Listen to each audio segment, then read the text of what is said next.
नमस्कार बच्चों, आज मैं आपके सामने क्षितिज पाठ्य पुस्तक के गद्य खंड से नेताजी का चश्मा नामक पाठ को बताने जा रही हूँ, जो कि स्वयं प्रकाश जी द्वारा लिखा गया है।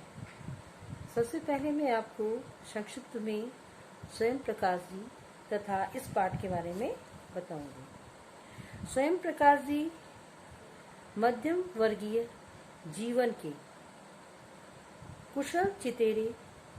उनकी कहानियों में वर्ग शोषण के विरुद्ध चेतना है। तो हमारे सामाजिक जीवन में जाति, संप्रदाय और लिंग के आधार पर हो रहे भेदभाव के खिलाफ प्रतिकार का स्वर भी है। रोचक किस्सा गोई शैली में लिखी गई उनकी कहानियां हिंदी की वाचिक परंपरा को समृद्ध करती हैं। प्रस्तुत पाठ में लेखक का कहना है कि चारों ओर सीमाओं से घिरे भूभाग का नाम ही देश नहीं होता। देश बनता है उसमें रहने वाले सभी नागरिकों, नदियों, पहाड़ों, पेड़ पौधों, वनस्पतियों, पशु पक्षियों से और इन सब से प्रेम करने तथा इनकी समृद्धि के लिए प्रयास करने का नाम ही देशभक्ति है। नेताजी का चश्मा कहानी कैप्टन चश्मे वाले के माध्यम से देश के करोड़ों नागरिकों के योगदान को रेखांकित करती है, जो इस देश के निर्माण में अपने अपने तरीके से सहयोग करते हैं। कहानी यह कहती है कि बड़े ही नहीं, बच्चे भी इसमें शामिल हैं।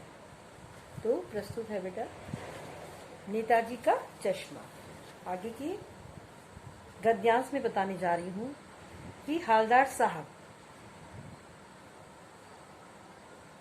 जब पहली बार कस्बे से गुजरे, जो कस्बा मैंने अपने पिछले भाग में बताया था, एक छोटा सा कस्बा जिसमें नगर पालिका थी।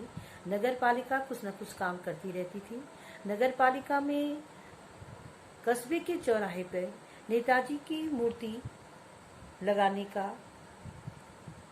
विचार किया गया और उसी संदर्भ में यह कहानी आगे बढ़ती है कि वहाँ पे जो कस्बे में हाई स्कूल था, उसी में जो ड्राइंग मास्टर मोतीलाल जी थे, उनके द्वारा शायद उस मूर्ति का निर्माण करवाया गया होगा।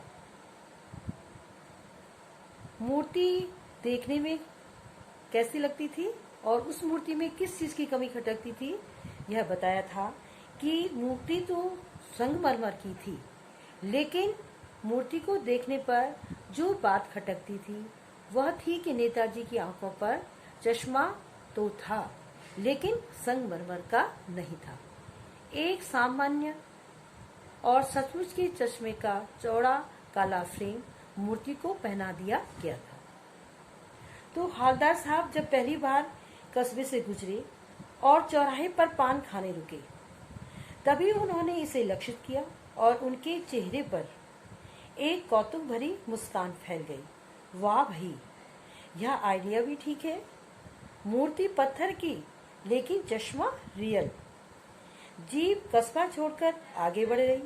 तब भी हालदार साहब इस मूर्ति के बारे में ही सोचते रहे और अंत में इस निष्कर्ष पर पहुंचे कि कुल मिलाकर कस्बे के नागरिकों का यह प्रयास सराहनीय ही कहा जाना चाहिए। लेखक कहते हैं कि हालदार साहब वैसे कस्बे से हर 15 दिन में गुजरते थे, लेकिन जब वो पहली बार उस कस्बे से गुजरे तो और चौराहे पे पान की दुकान थी, वहां पर वो रुके।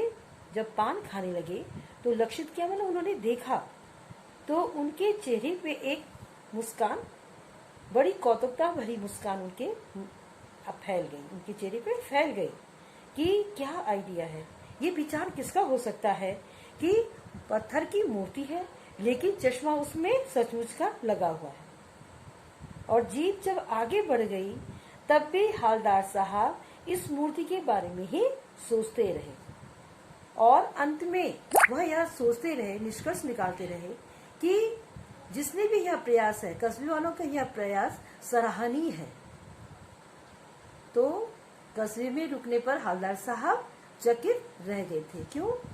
मूर्ति पर, संगमरमर की मूर्ति पर रियल चश्मा, सचमुच का चश्मा जो लगा हुआ था, उसी को देख करके वह चकित हो गए थे। और उन्होंने इस कार्य को, जो कस्बे के नागरिक थे, उनके इस प्रयास को सराहनीय भी कहा। वो कहने, अपने मन में सोच रहे थे कि यह कदम जो है सराहनीय है, सराहना के योग्य है। महत्व मूर्ति के रंग रूप या कद का नहीं, उस भावना का है, वरना तो देशभक्ति की आजकल मजाक की चीज होती जा रही है। वह सोचते हैं कि मूर्ति का रंग रूप और जो कद है यह वह नहीं है, लेकिन उसमें जो छिपी हुई भावना है, देशभक्ति की जो भावना छिपी हुई है, वह उस भावना की कद्र करनी चाहिए। क्योंकि देशभक्ति कहीं कहीं पर मजाक भी बनती जा रही है। दूसरी बात, जब हवलदार साहब उधर से गुजरे तो उन्हें मूर्ति में कुछ अंतर दिखाई दिया। उन्होंने दोबारा फिर जब वो दोबारा वहां से गुजरे तो उन्होंने उस मूर्ति की तरफ फिर दोबारा पलट के देखा। भाई चौराहे पे मूर्ति लगी थी, जीप वहां से गुजरती थी तो उनकी नजर उस पर पड़ी जाती थी। तो ध्यान से उन्होंने देखा कि चश्मा दूसरा है। पहले क्या था? मोटे फ्रेम वाला चौकोर चश्मा, और अब तार के फ्रेम वाला गोल चश्मा है। वाह साहब, वो कहते वाह भाई क्या आइडिया है। वो कहते हैं कि उनका जो कौतूहल था वो और भी बढ़ गया कि मूर्ति कपड़े तो नहीं बदल सकती, लेकिन चश्मा तो बदल ही सकती है। वह कहने लगे कि चश्मा, जब उन्होंने दूसरी बार मूर्ति में अंतर देखा तो उन्हें क्या अंतर दिखाई दिया कि मूर्ति में चश्मा जो है बदला हुआ है। तो बच्चों, मैं आपको इस गद्यांश के आधार पे कुछ प्रश्न दूंगी, आपको उन प्रश्नों का हल करना है।